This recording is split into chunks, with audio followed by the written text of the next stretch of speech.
Kumusta mga kaibigan, maligayang pagdating sa aking channel. Ang kaso ni Engin Akyurek ay naging isa sa mga tubig sa Turkey. Si Tuba Büyük Üstün, na naging tahimik ng mga araw, sa wakas ay ipinahayag ang kanyang damdamin. Sa mapaghamong prosesong ito, ang pinakamalaking pag-aalala ay siya ang hindi pa isinisilang na sanggol.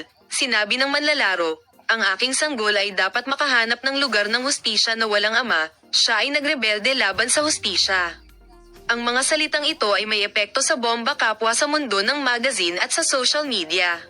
Si Engin Akyurek ay nasa bilangguan at mahirap na psikolohikal na mga oras dahil sa katotohanan na ang Tuba Büyük Üstün ay nakaranas ng labis na kalungkutan.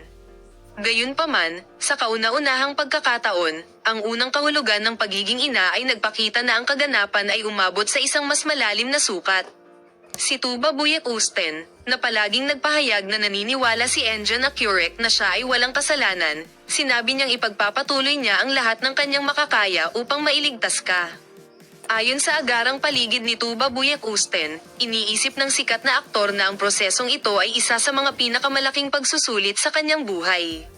Si Tuba Büyük Üstün, na nangangarap na makasama si Engin Akyurek sa buong pagbubuntis niya, ngayon ay nahihirapan sa malaking puwang ng kanyang pagiging bilangguan.